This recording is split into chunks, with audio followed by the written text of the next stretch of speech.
दोस्तों, कांग्रेस पर आधारित इस सीरीज में हम बात करने जा रहे हैं 1950 से 1960 के इस दौर की, जिसमें भारतीय इतिहास का एक नया अध्याय लिखा गया था।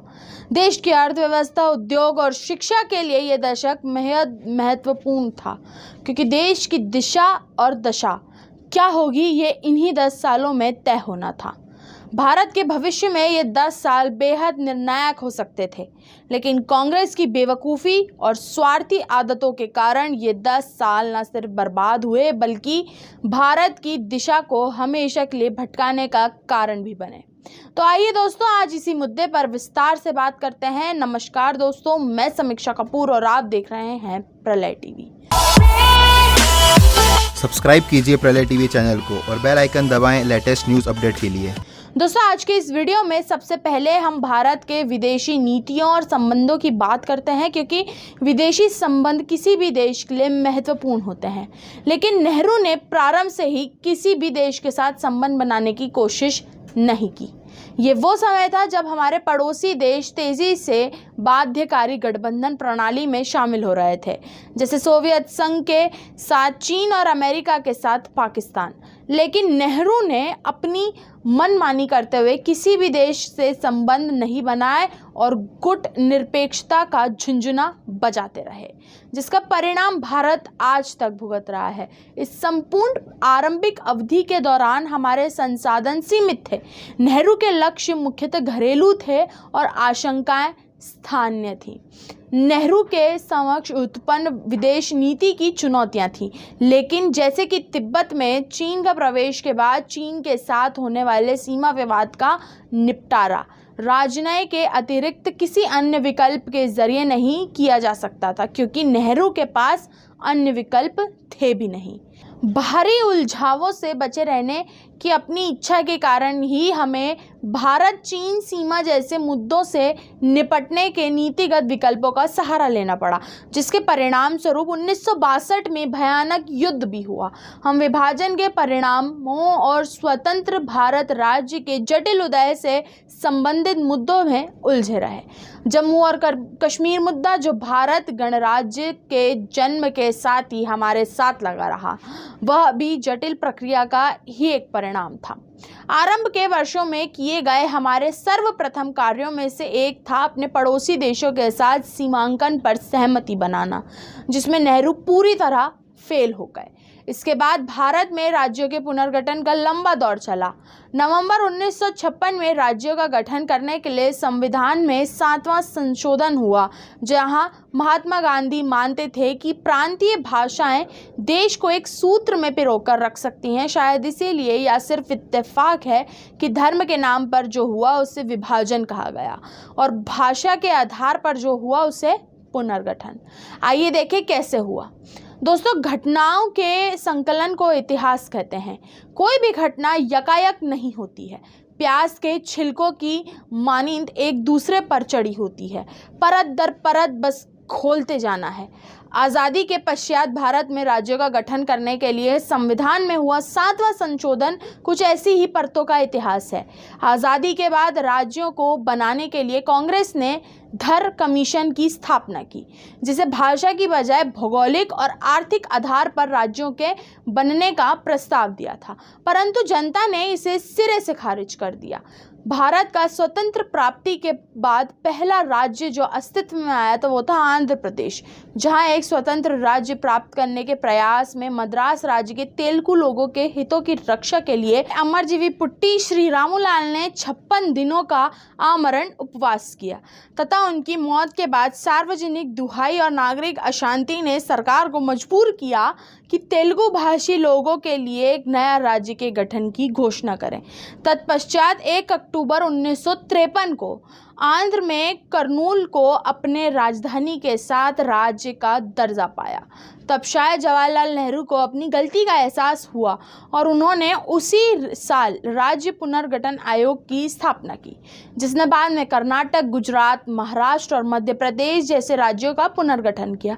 चलिए दोस्तों, बात करते हैं इस दौर में कांग्रेस पार्टी द्वारा किए गए भ्रष्टाचार के बारे में। कांग्रेस के राज में जिस समय जवाहरलाल नेहरू प्रधानमंत्री थे, देश का पहला वित्तीय एक घोटाला हुआ। ये घोटाला था मुंदड़ा घोटाला। इस घोटाले में व्यापारी, अफसर और नेता की तिकड़ी शामिल थी। इस घोटाले के उजागर होने से तो जवाहरलाल नेहरू की इज्जत पर दाग लग गया था, क्योंकि इसके उजागर करने वाला कोई नहीं बल्कि उनके दामाद फिरोज गांधी थे। इस घोटाले में उस समय के वित्त मंत्री टी कृष्णामाचारी का बड़ा हाथ था, जिससे पहले तो नेहरू ने काफ़ी लीपापोती पर आखिर में वित्त मंत्री का इस्तीफा देना पड़ा।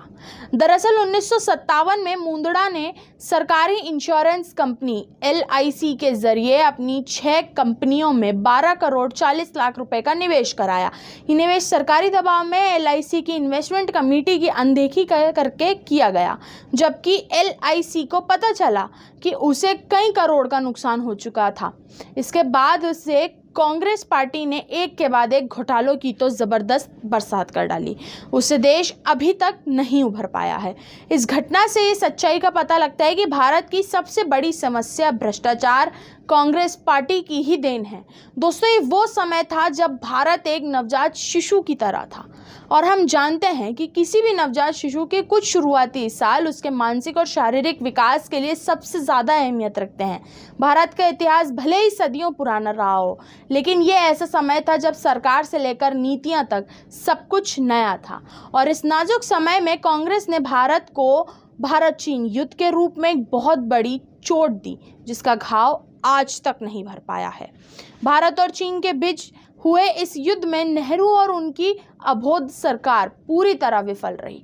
दरअसल 1962 में हुए युद्ध की पटकथा 1959 में लिखी जा चुकी थी, जब तिब्बत विद्रोह के बाद भारत ने दलाई लामा को शरण दी थी। इसके तुरंत बाद ही चीन ने भारत से लगी सीमाओं पर हिंसक गतिविधियां चालू कर दी, जो बाद में चलकर एक भीषण युद्ध में तब्दील हो गई। दोस्तों, आंकड़ों के मुताबिक इस युद्ध में करीब 1383 सैनिक मारे गए और 1000 सैनिक घायल हो गए। करीब 1700 सैनिक लापता हो गए, जबकि 39,000 लोगों को चीन ने बंदी बना लिया था। इस युद्ध में परिणाम स्वरूप भारत ने लद्दाख को हमेशा के लिए खो दिया था।